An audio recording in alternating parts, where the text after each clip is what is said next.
Well, as this happens to be Saturday, as Pat has reminded me, putting me right, uh, we should be rejoicing in the spirit of Christmas, really, I suppose, Pat. Would that be the case? Absolutely, except if I want to look out my window on my own street here, it's like a battle. It's sort of thawing, and then it rained yesterday, and then it froze last night.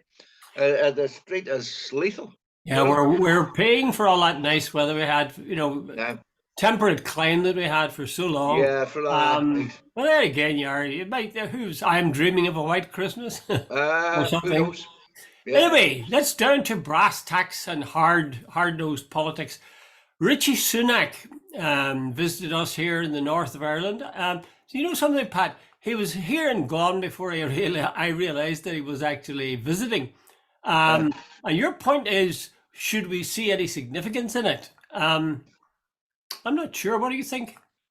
no, pretty much the same as yourself, Jude. Apparently, he seemed very anxious to get a photograph taken with all the parties and so on.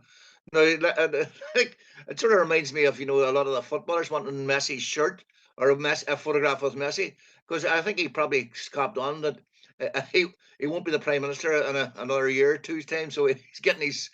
Jude, no, I was listening yesterday to the Radio Ulster, and it's like as if it was like putting your hand in a bucket of water. Did anybody notice when you took your hand out? Like I was wondering. The reason I asked the question is, did anybody notice anything? Did he bring anything? Did he do anything? Did he achieve anything? And the answer to all of those questions seems to be no. Well, you see, I suppose maybe he's aware of the fact that he should be the prime minister for all parts of the United Kingdom, Yeah, all doing a Christmas visit. four Yeah, nations, as they say. So he got to pay a little visit. I, the DUP are still, you've pointed out, getting the power of veto. It seems they're able yeah. to hold up. What are they? What are they vetoing Well, again? basically, Steve Bartlett said, unless it's accepted. Basically, what he said, now he didn't put it quite this as bluntly as this, but Yeah. basically, he's saying that any deal with the EU UK has to be acceptable to unionism. Now, Why? Why? I don't know, Jude. You tell me. Jesus, Jeez, I'm no expert in what they're they thinking. don't have a. I mean, they don't have the balance of power anymore for that No, long. but I So presume this is no, Jude, it could be a false flag or a fig leaf to give unionism that if they get some sort of deal, now Jeffrey could be called into a room and said, "Look, it's like this, Jeffrey. We're going for this. We'll give you the credit for getting these concessions from the EU, and etc., etc., etc. And it's like this: you accept it or else." Now, I don't know, but the other alternative is if Britain and the EU strike a deal and the DUP strike it down. I would love to know what happens then. well, they don't strike it down. They can't strike it down. All they can do Oh, is but say, sorry, I'll rephrase that they object and said we're not accepting it.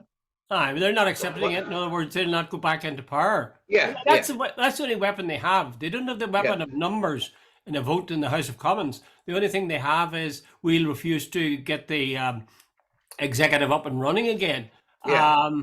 Now, I suppose there's two ways of looking at that. I mean, the DUP using it as their weapon, but actually, maybe Sunak is saying, "I'm putting these guys on the spot because everybody in the north of Ireland will say, who's keeping us, from having a functioning government?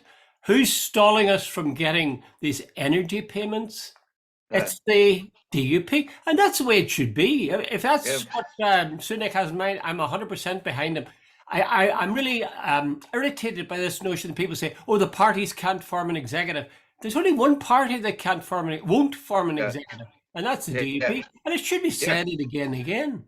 Um, yeah.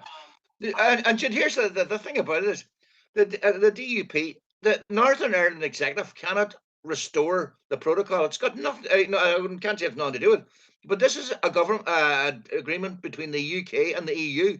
It's at governmental level. The DUP or Sinn Féin or the SDLP or the Alliance Party cannot change this agreement. It has to be to the two governments. hmm. So, like, why are the people of Northern Ireland paying a price for an agreement between signed by Boris Johnson with the EU? Well, it's a bit like mutually assured destruction. You know, Yeah, they're keeping the They're keeping the executive from functioning, and in doing so, they're damaging their own constituents. And yet, the polls, the opinion polls suggest that most unionists are in favour of what they're doing, that they should Yeah, be. well, like, well, if I was a unionist, I probably would as well. But Would that doesn't you? mean I would. I would. Why would Like, you do that, Pat? Pat, why would you do I, that? I know, and no, what the unions are being sold all the time. This is existential. The protocol. If Oh, we accept the protocol, our days are done, and it's we're on the sort of the road to Dublin. They were on the fast lane to Dublin and all this sort of stuff. Now, but that doesn't mean I would say, Jude, if you sort of dug down a wee bit, that they're happy with what's going on. do you think, Pat? I thought it struck me. Do you think are the unionists in their heart of hearts aware of the fact that a united Ireland is on the way? Oh yeah, Jude, I don't Do you think they've think? any doubt about that. And in fact, they keep saying, the I always said, I remember the sort of comical lolly, the Iranian or no, Yeah, the yeah, I know the Iraqi guy. general. Oh, yeah. Yeah. Oh no, the Americans are not coming. Oh, they're not. And just with that, the American tanks roll past them. You know, you know. So I think the unions are in denial. Dude, there's so many things. They've been let down. I don't know what Britain, Westminster has to do to them before they cop on. That they're totally ancillary. They're not mainstream. And my brother-in-law, I always quote him because he told me he worked in England for over 40 years. He came home there a couple of years back, and he says, whether you were William or Paddy, it didn't matter to the English. You were just another Paddy, and he said they didn't see it. And he says, if you asked, I tried to explain the difference to a lot of people in England. They are so disinterested. They didn't give a monkeys. The only time that the Northern Ireland got involved in mainstream news media was when their troubles were on, and even then was usually because of if we had to keep shooting each other, they didn't care. It's only when a British soldier or someone got shot. Yeah, yeah. Incidentally, the what was it? The stalled energy payments. That's a serious matter. We can be sort of flippant about it, but for some A people, very serious matter for a lot of people, Jude. yeah. And I mean, we were talking about how cold the weather was. My God, there are some people who are just, I don't know how they're going to survive. Nolan had an item in this. Was it Thursday or Friday? And he said that he talked about this photograph was taken with Sunak with Uh, all the parties and the parties beaming. They were all beaming, he uh, said. And then he had calls from two women, one at the beginning of the program, one at the end of the program, and they both were breaking down and weeping because they were going to be so cold and so poverty stricken on Christmas Day, and they didn't know what they were going to do at their wits' end. And he said he would take these sound files of their testimony, put them up on the site, and put it alongside this beaming picture of the politicians smiling as if there uh, was nothing wrong. I thought it was kind of a bit sun-like, uh, a bit like the Sun, a bit tabloidy, but at the same time, he had a point, making something again a point very firmly. One last thing, and that's before we go from it to another one, and that is, they have the DUP do have a friend. I've said pretty well everybody acknowledges that the United Ireland's on its way. 2 days ago, I think it was, Stephen Collins in the Irish Times said there is no United Ireland coming in the next decade or decades. It's simply a myth, uh, Has he lost his mind or? Jude, some of the certain look. There's certain Ruth Dudley Edwards had something on very similar, and so on. Like Jude, these people have been saying this for Jude. It's absolute rubbish. I've been reading quite a lot on social media, quite recently, and a lot of them even are from unionists who say we can see that there's a road to United Ireland coming down the track, and and we're adjusting to it. Jude, the demographics, everything, Jude, the whole thing. Let's get this start from the beginning here. There hasn't been a discussion on a United Ireland. There hasn't been any real promotion of it. There hasn't been a debate on it. There hasn't been any real sort of, as you keep saying in the past, let's see the roadmap for United Ireland. Let's see what the policies are. Let's see what the detail and the evidence of it all is, and then we have a discussion. This whole thing, do you fancy United Ireland? I remember somebody asked Martin McGuinness that, and he said, not right now. He said, we need to sort things out. Well, a lot of Mhm. people feel exactly the same. Yeah, yeah. Poor old Stephen, he seems a lonely voice. Anyway, I think we'll just leave that. We'll draw a discreet veil over the We'll the woes, the woes of put the a DUP. mantilla over Stephen. Yeah, like as if they're visiting the Pope. Yeah. Right. Strikes, Pat. You may have noticed there are about a few strikes going on in England. Yeah. There's a nurses' strike, a rail strike, postal strike, strikes of all kinds. And there was on Question Time on BBC. They from where was it from? Winchester. They had a woman from the north here. Pat Cullen. Aye, another Irish person. And she said she had an Irish passport as well. But do you think these strikes are going to go anywhere? At the moment, they're not very popular, but there's no, the government and the tabloids that would be opposed to the strikes haven't succeeded in winning the battle for hearts and minds yet. Do you think that will continue to be the case? I think it will, Jude. I don't think people like being inconvenienced. I know the English depend on their trains a lot more than we do, but apparently the service has been that bad in recent years, and particularly in the north. The profit taking and the shareholders getting their share has. I think the service has been. Anyway, that's a side issue. Basically, I think, Jude, apparently nurses are earning 20% less now in real terms than they did in 2010. That's a fact. There, Pat Cullen on Question Time said she could bring the Jacob Rees-Moggs and anybody else to, I think she named the place where she says several nurses, after doing their work, went to food banks to get food. She said they're in certain places. After the patients were fed, nurses ate the food that was left over because they didn't have the money. And those are factually correct. Also, the number of people leaving the nursing profession is now, I think, nearly on a level that there are more leaving than coming in. And they are dependent on, I don't remember what red line companies, Jude. I think that was the term somebody used. I don't even know what that means. But anyway, they said, I presume they're ones from the subcontinents, maybe India or somewhere or whatever. So anyway, Jude, that. And then the postal workers and the rail workers, they're saying they're in real terms, they're being asked to work longer, work weekends, and work rest for less money, and they're the bad guys. And yet they said that I think it's the postal guys. They said that the chief executive had claimed that they'd lost 700 million or something. He said the post office profits last year were such and such, but they give out something like 600 million on profits to the shareholders and so on. So they looked after the boys at the top, and then they said they can't afford to give the workers a pay raise.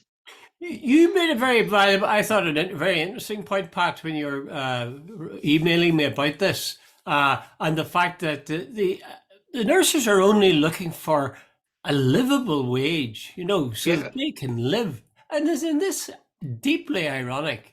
That these are the very people that they stood in the streets and clapped, and now they're saying, "No, we're not going to pay you. Couldn't pay you. We can't afford to pay you a living wage." It's really outrageous. But you mentioned the fact of the Labour Party's stance on this, because all of this comes out of Brexit, and yet the Labour Party will not say Brexit was a mistake. No. Why are they so fearful? Oh, the Labour Party under Keir Starmer is so cautious. They don't even want to mention Brexit. They don't want that the sort of the original sin of all this is Brexit. I think they want to seem so middle of the. I think the Tories and the Labour Party say winning an election is keeping the centre ground, and they're both competing for the centre ground. And the Labour Party is, this sort of even the taint of loony lefties supporting strikes, anything at all that might upset the sort of the Daily Mail and Keir Starmer. Jude, I'll put it like this. I have got relatives who are total Tories.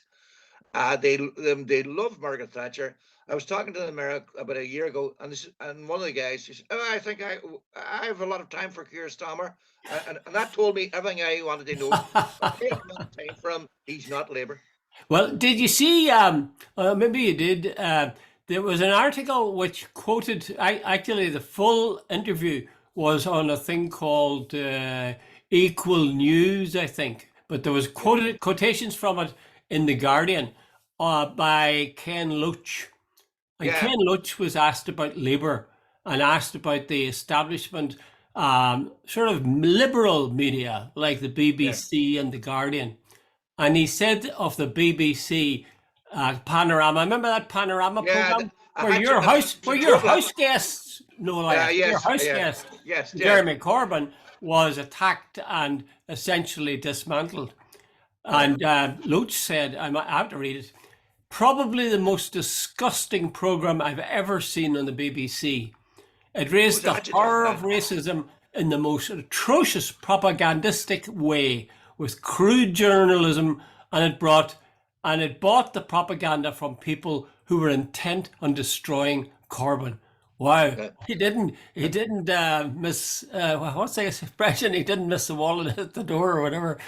Exactly. Oh, Jude, I watched that program. It was an absolute hatchet job from start to finish. Jude, someone stop clocks right twice a day, so you send out a couple of facts, but if you don't give the full story, like what about the 22 other times the clock's wrong? yeah, yeah. It really is outrageous. The BBC still, if we're just talking about this question of how Corbyn was treated as distinct from the Brexit thing, the BBC still doesn't deal with that. Never acknowledges the fact that Corbyn was pushed out because his ideas were too, as they saw it, left wing. So they translated left wing into being sectarian.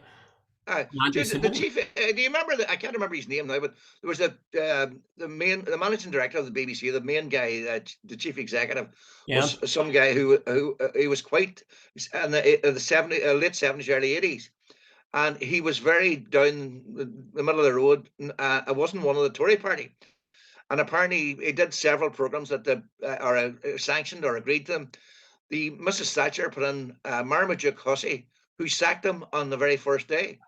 And they said, and they tried to say that, and your man apparently, he was sort of told, if you speak out, your pension's gone and whatever. So he basically had accepted the deal that was offered him. But then they try and say the BBC is impartial. Bollocks, dude. Yeah, Absolute rubbish. yeah, Yeah. yeah. We forget, that media organs like the BBC and like the Guardian, say as much by the things they don't mention Yeah. as they do by the things they do mention. And there Yeah. has been a deafening silence, and as in the Labour Party, about Brexit, and there's been a deafening silence about the destruction of Jeremy Corbyn. And Yeah. he pointed out too that something like 200,000 people members have I've left left. the Labour Party because of Yeah. disgust with Starmer. Now here's a final question. We'll move on, Pat. I said in our house the other day, I would like to see Starmer lose. And my present wife nearly destroyed me. She says, "How can you say that? You want the Tories to remain Yeah. in place and so on." What would your view be? Would you say, well, he's not. Let's not make the perfect the enemy of the good. Yeah. Someone, there's a temptation to agree with you, but I sort of half agree with Maureen that that's sort of going to the other extreme. So it's cutting off your nose to spite your face type Mm, thing, mm, but totally understandable because I agree with. In fact, the temptation in my case would be very, very similar. But mm. the other side of the story is somebody said, and I'm hoping it's true, that Starmer is, sort of socialite and sort of sheep's clothing. That he's basically sort of saying, don't scare the horses, or in this case, the voters. And then when we get in, we can do so. Jude, I had a friend in Australia, a fellow called Peter Loach. He's originally from Derry, and he was a journalist. He was a political correspondent for the Australian. And we were talking about an Australian Prime Minister called Bob Hawke. And I said, I questioned Bob Hawke, because I had seen pictures of him with Kerry Packer and with all the big, Yeah. Rupert Murdoch. And Peter Logue said to me, he says, hey, there was the cleverest politician on the face of the earth. And I says, why do you say that, Peter? He says, he cultivated deliberately Kerry Packer, Rupert Murdoch, and all the rest of it. And he says he got elected with a landslide, sort of Labour politician.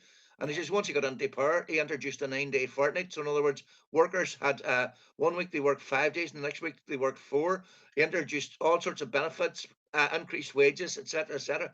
But they said he still remained friends with the capitalist classes. So he said he was, now I am hoping Starmer. I heard Starmer on one morning, and he actually was quite convincing about. He says, "I am not going to, do X, Y, and Z." He says, "I'm going to sort of work for working people, not for the few, but for the many." Now, let's get him into office, and he can't be any worse than Boris I Johnson. suppose that's the way to look at it. It's just that I get so disgusted by everything that he says, and that Yeah. mildness and that refusal to acknowledge that Brexit was the source of the problem, and that refusal to acknowledge that they really mounted a coup Jude, against you Jeremy were Corbyn. watching Question Time. There was a guy came on and sort of said, "Let's acknowledge the fact that Brexit." They're still talking about we have done so many trade deals. I think Hmm. Jacob Rees-Mogg tried to claim they've done so many trade deals with Australia and America. The Office of Statistics apparently issued something yesterday, the day before, saying that the Tory party are using statistics claiming deals. Some of these are rollover deals done long before Brexit. Yeah. I'm heartened, because there was at least on that Question Time, there was at least two people who brought up the subject of Brexit as being the source of all their woes. And that's added to, over the last couple of weeks, there's been at least two or three public mentions of Brexit as a source of the whole problem. That cheers me up a lot. Remember the wine importer? Yes, he was brilliant. I thought he was really on the money. Somebody said this. He says, instead of making things easier, he says, every time now we import something, there has to be a piece of paper. He says it's. I think he used the term. It's 15 times more complicated now than it was when we started. Yeah. So maybe the British people will cop on, and maybe eventually they'll at least join the single market. It's a hard one psychologically. If you've really screwed up big time, and you really brought the house down on your own head, it's very hard to admit I'm a stupid bugger.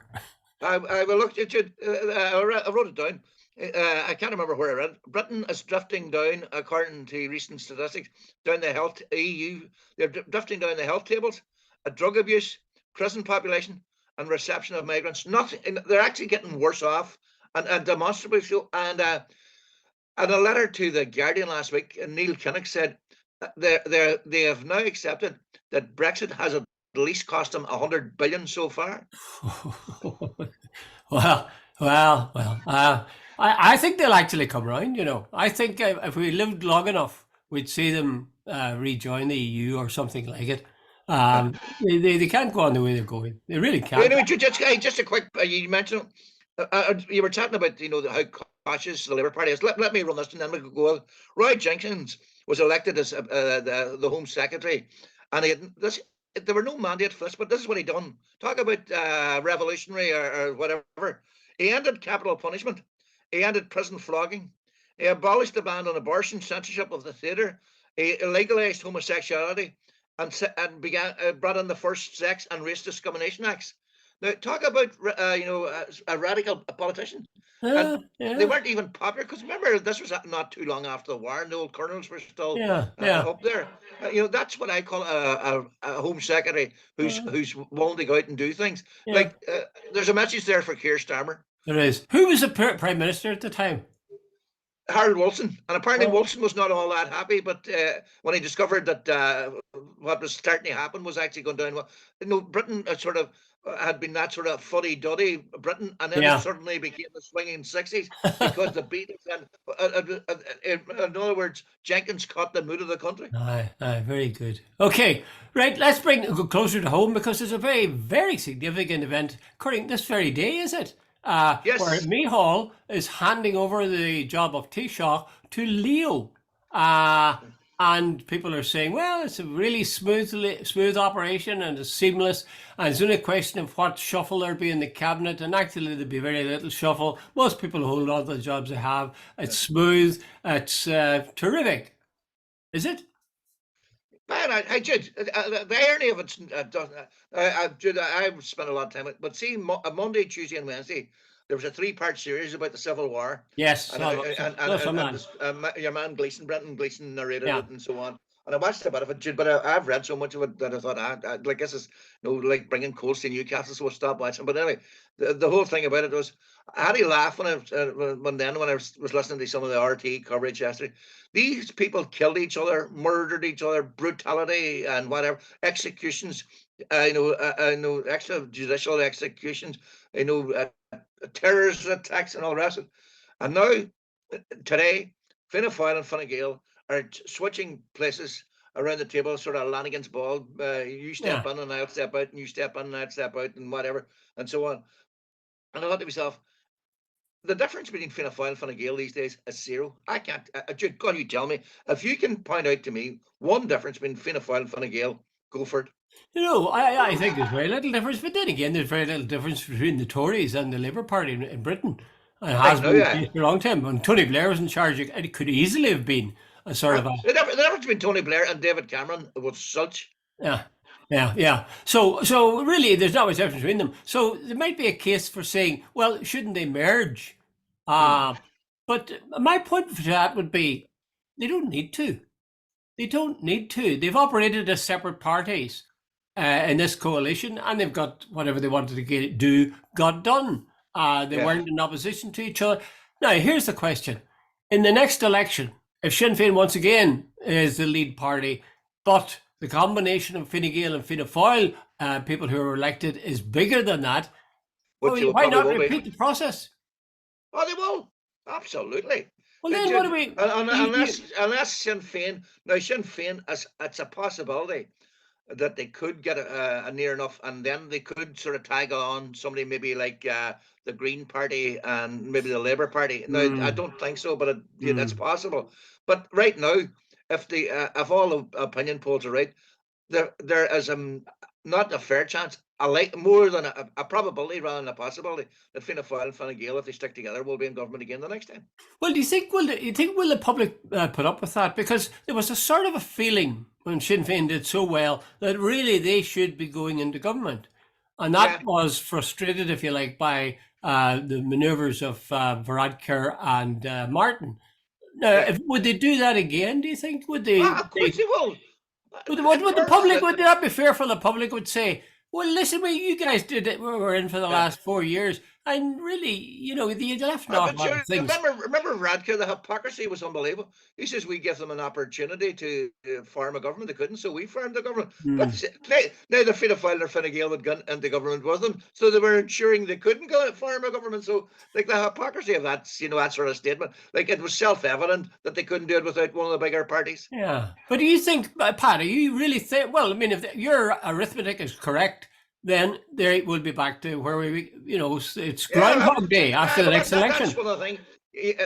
See, right now, the recent opinion polls, and I'm not 100% certain of this, but I think I added up the current government and what Sinn Féin have, and if it stayed the same, the Fianna Fáil, Fine Gael, and the Green Party would still have a couple of percentage points ahead of combined of Sinn Féin. So if that was translated into an election, I would presume that the three parties would still have more seats. You don't think that there will be enough people disgusted by that when the country's crying out for change, or the state is crying out for change, and they're still keeping Sinn Féin out, despite the fact that it was popular party by a mile? Go ahead. Go ahead. Well, I was going to say, you don't think the public might say, "Well, fool me once, shame on you. Fool me twice," Yeah, well, the always the thing, Jude, was that the biggest party, the most popular party, the one that got the most votes, formed the government. Yeah. But that didn't happen the last time. And what's to stop it? Not double negative here, not happening again. Yeah. Tell me this, and tell me no more. Leo Varadkar is going to step into the role of Taoiseach. Yeah. Now, I was reading the Phoenix and other news outlets say that Leo was shown in a clip in a nightclub. Yeah. Now, the Phoenix alleges, I say alleges now, carefully, that he was recorded not just dancing or standing chatting or anything, but kissing a man. Yeah. Do you think if that's true? I mean, I'm only going by what it's true. It's on video. It's on social media. Well, tell us this. Do you think that'll have any impact? Well, Jed, someone here where I'm going to lose the right wing. I think that's got nothing to do with me, you, or anybody else. He went into a nightclub. Somebody walked up to him and sort of kissed him. Right? Had it been a man and a woman, there'd have been no whatever. But because it's Leo and he's gay, and it's a big issue. Now, as far as I know, Leo is neither in a civil partnership nor married. Oh, he is in a civil. Oh, well, yeah, but he has got a very A steady. partner, yeah, but somebody Yeah. walked up to him. He didn't walk up to the person Oh, is that the concerned. way it was? I didn't see it. Yeah, Have you seen it yeah, then? and no, someone tells me it was a setup as well, because how come suddenly somebody videoed it? Hmm. So I think instead of I'm being 100%, I think it's totally Leo's business. But here, yeah, that's a good point, because I am certain the old right wing Yeah, establishment that was people what in I was Fine thinking. Gael, I can see that it mightn't play that well with them. Aye. They might say, "Oh, of course, we're not opposed to gays," but Yeah, actually, did not come down to the famous statement by Ian Paisley Jr. that yeah, the very thought of what they do sickens my stomach. Uh, yeah, I agree with you completely, and I'm just thinking well, I agree with you that people's private life, personal life, has nothing to do with their ability as politicians. So no, Leo Varadkar is as good or as bad a politician as he always yeah, was before that incident happened.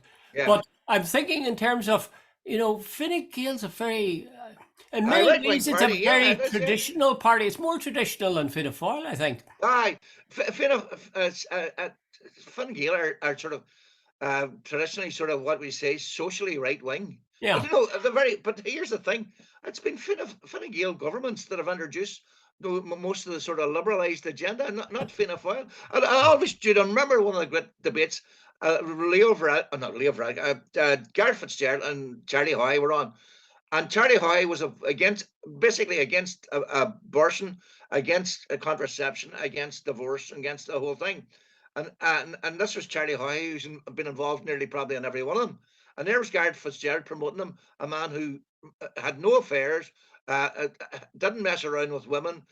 By and large, as far as I can ascertain, was morally very good. And I thought, Jesus, only in Ireland would the hypocrisy of that, it's like Donald Trump, telling people about morality and holding the Bible. Uh, You go, do people not see this? yeah, yeah. Okay, two quick points. We're almost out of time, just under 3 minutes. I see where Joe Kennedy, the grandson of Robert Kennedy, is due to be announced as the U.S. envoy to Northern Ireland. I think it is. Yeah. Would you approve of that? Would you Jim, cry a couple of huzzah? And the old Kennedys, the great thing. Now, a couple of them have gone. There's one of the guys I can't remember. He's a big anti-vaxxer and conspiracy theorist and all the rest of it. So so I don't know. are you saying are you saying the Kennedys aren't a great family? Well, that's sort of what would you say, heretical in an Irish term. Yeah, But yeah. I don't know a lot about him, and I only, in fact, the only reason I know about it is you told me. I don't know. Now Well, the Kennedys, they're usually people of talent, in fairness to them. well, he tried for the. He was a congressman for several years, and then he tried for the Senate, and he didn't make it. And Yeah, his political career is sort of over. I was thinking, in some ways, that's our royal family. yeah, Nationalists, Kennedys. absolutely. It's an irrational thing. It Yeah, doesn't. I mean, the fact that he's a Kennedy, what does that tell us about his yeah, abilities? exactly. Because his grandfather did something or whatever. It's Ju- daft. But I have to confess to a sneaking fondness for them. It was such Yeah. Oh, a dreamlike time. Okay, more important still. We're in the last minute. Who's going to win the World Cup on Sunday? I think it'll be France for some reason. Oh, oh, you sound like my wife, because Uh, the thing that you really want, what I really want anyway, is for Argentina to win it. But I would like Messi to win it I'm finally. afraid that's exactly the reason. That's exactly the reason. I think Messi is such an anti-hero figure. I mean, he's Uh, like a little badger, as somebody said, uh, out there. And the things he does with the ball. That last game where do you remember where he gave an assist yeah. to Alvarez? Uh, Unbelievable. I running with his head down, and Uh, how he even saw where the hell he was. It's beyond. It's a genius. oh, But here, Jude, apparently on a several levels, he's a genuinely nice fella, uh, and that he's held in the greatest regard by. He's apparently, unlike what do you call him, Ronaldo. Apparently, he's stop. a real team guy, and he No, doesn't goodbye. huff and he doesn't do anything. So, for even as a role model for kids, I'm all Yeah, in favor of him. yeah. Okay, we're out of time, Pat. Sad to All the say. best, Jude. We shall talk again. Okay. We shall thank talk you. again Mind how you next go. week. Bye, Mind how you Jude. go. Good luck.